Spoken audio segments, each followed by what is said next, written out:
Roger Federer's name is practically etched into the Cincinnati Open trophy. No player in history, man or woman, has ever dominated this tournament the way Federer did. 7 titles. That's not just a record. It's a statement that ties him with Jimmy Connors for the most Cincinnati titles in the Open era. From 2005 to 2015, Federer turned Cincinnati into his personal playground, reaching the final 8 times and winning 7. But here's where it gets truly mind-blowing. In every single one of those title runs, Federer never lost a set in the final, not once. Imagine the pressure, the world's best on the other side of the net, and Federer just gliding through, making it look effortless. The context makes this even more impressive. Cincinnati's hard courts are notorious for their speed and unpredictability. It's a tournament where big servers thrive and upsets are common. Yet Federer's serve, his footwork, and his ability to dictate play made him nearly untouchable. His dominance was built on precision, tactical brilliance, and an uncanny ability to raise his level when it mattered most. The impact? Federer's Cincinnati record isn't just about numbers, it's about setting a standard for hardcourt greatness. Every player who steps onto these courts knows they're chasing Federer's legacy, and here's the twist: as dominant as Federer was, the tournament would soon witness other historic moments that would add to Cincinnati's legendary status. But first, let's talk about one of the most grueling finals in tournament history. If you want to see what pure grit looks like, rewind to the 2011 Cincinnati women's final. Maria Sharapova and Jelena Jankovic battled for nearly 3 hours in brutal August heat, producing one of the longest and most dramatic women's finals in tournament history. The setup was classic. Sharapova, the relentless fighter, against Jankovic, the crafty counterpuncher. Both had survived marathon matches just to reach the final, and neither was willing to give an inch. The context? Sharapova was clawing her way back to the top after shoulder surgery, while Jankovic was desperate to prove she could still win big titles. The match itself was a roller coaster. Sharapova dropped the first set, clawed back in the second, and then both players traded breaks and momentum swings in a nerve-shredding decider. The heat was oppressive, the rallies were brutal, and both players pushed their bodies to the absolute limit. The impact? Sharapova's 4-6, 7-6, 6-3 victory was a masterclass in mental toughness. She saved match points and outlasted Jankovic in a match that felt more like a prize fight than a tennis final. The victory showcased Sharapova's incredible fighting spirit and ability to find another gear when facing elimination.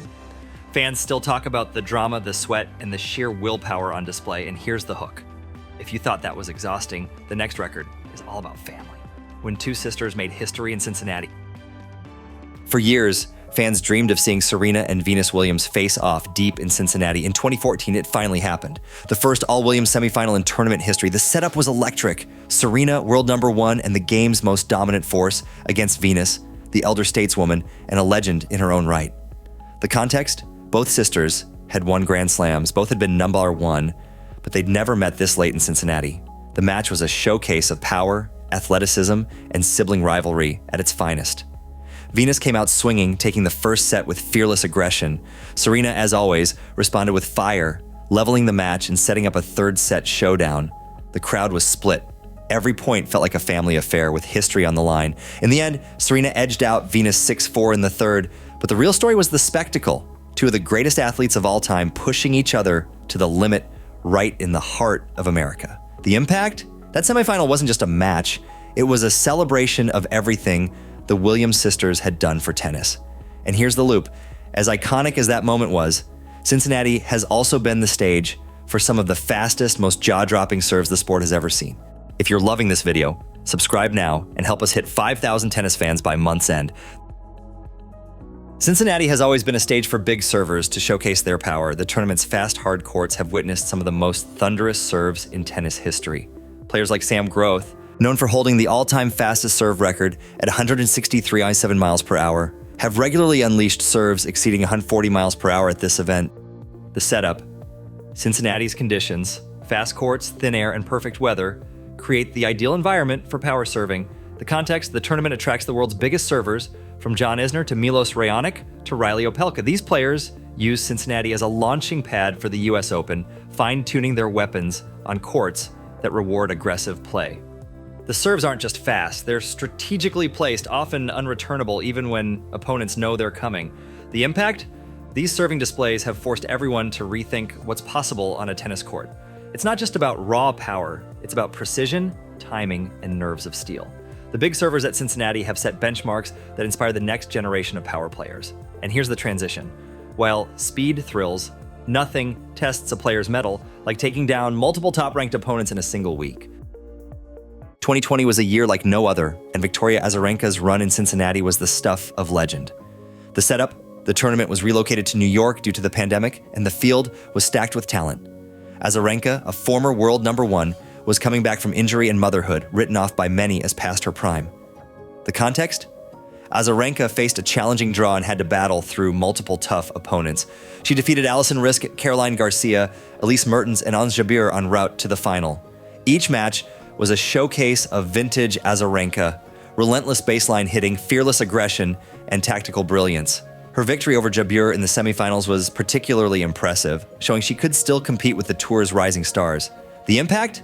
Azarenka's run proved that experience and resilience can trump youth and ranking. She capped it off by reaching the final, where Naomi Osaka withdrew due to injury, handing Azarenka the title. But the real victory was her message: never count out a champion. The tournament marked Azarenka's return to elite-level tennis and set the stage for her US Open final appearance weeks later. And here's the loop. Speaking of consistency, let's talk about a man who made reaching finals look routine. Consistency is the true mark of greatness, and Roger Federer's finals appearances in Cincinnati showcase this perfectly. Between 2005 and 2010, Federer reached the Cincinnati final 4 times, in 2005, 2007, 2009, and 2010. The setup, Federer was in his prime, but the field was stacked with legends like Rafael Nadal, Andy Rodic, and Novak Djokovic. The context, Masters 1000 events are notorious for upsets, with top seeds falling early all the time. But Federer consistently found ways to navigate through tough draws. The specific example, Federer's finals included wins over every type of opponent: big servers, baseline grinders, and future Hall of Famers. He adapted his game, mixing in serve and volley, slicing, and laser-like forehands. Each final was a masterclass in tactical tennis, with Federer outthinking and outplaying his rivals. His ability to peak at the right moment, week after week, year after year, was extraordinary. The impact, 4 finals in 6 years at a single Masters event, demonstrates incredible consistency.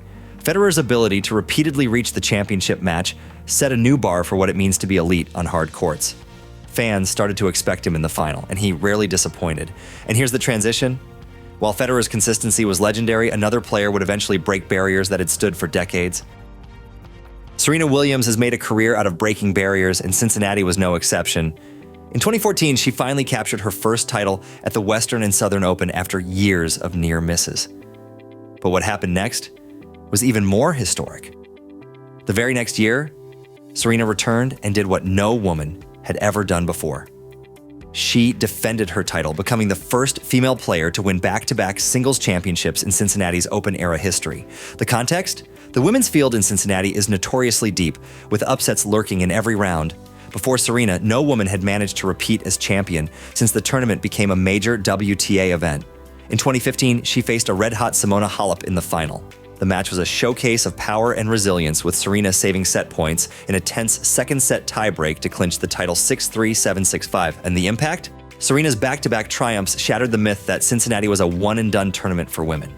She set a new standard for consistency and mental toughness, inspiring a new generation of players to believe that dominance was possible, even on the tour's most unpredictable hard courts. And here's the loop. While Serena was rewriting the record books, American men were creating their own drama in finals that would go down in history. If you love drama, the 2003 men's final between Andy Rodic and Marty Fish is the match for you. This all-American showdown wasn't just about big serves and booming forehands, it was about nerves of steel. The setup, Rodic, the rising star, against Fish, his close friend and fellow Floridian. Both were chasing their first Cincinnati title, and neither was willing to blink. The context? The match was played in sweltering August heat, with both players holding serve relentlessly. The first set went to Fish, but Rodic clawed back, forcing a tiebreak in the second. He saved match points, then did it again in the third set, pushing the final to a second tiebreak. The tension was unbearable. Every point felt like a match point. Every serve like a potential winner. In the end, Rodic prevailed 4-6, 7-6-3, 7-6-4, making it the first Cincinnati final to feature 2 tiebreak sets. The impact? Rodic's victory was a testament to mental toughness and clutch play under pressure. The match set a new standard for finals drama in Cincinnati, and the double tiebreak record still stands today. And here's the hook. While tiebreaks test nerves, some records are about achieving the impossible, like winning every single Masters 1000 event in your career. If you're loving this video, you click on the super thanks button and support our channel. Now let's talk about a record that even Federer couldn't touch. In 2018, Novak Djokovic achieved something no man had ever done. He completed the career Golden Masters by winning all 9 ATP Masters 1,000 events, with Cincinnati being the final piece of the puzzle. The setup: Djokovic had lost 5 previous Cincinnati finals, 3 of them to Federer. The tournament seemed cursed for him. The context: Djokovic arrived in 2018 still searching for his best form after elbow surgery, but as the week unfolded, he found his groove. In the final, he faced Federer, his old nemesis and the king of Cincinnati. This time, Djokovic flipped the script, winning 6-4, 6-4 in a clinical, almost flawless performance. He served brilliantly, returned even better, and never let Federer settle into a rhythm. The impact: Djokovic's win wasn't just about the trophy, it was about making history. The career Golden Masters is one of the rarest feats in tennis, requiring a player to win all 9 different Masters 1000 tournaments at least once. Djokovic stands alone as the only man to achieve it. His victory in Cincinnati cemented his legacy as the most complete Masters player ever. But our king has one more record to show. We arrived at the end of our video. You can enjoy our next video here.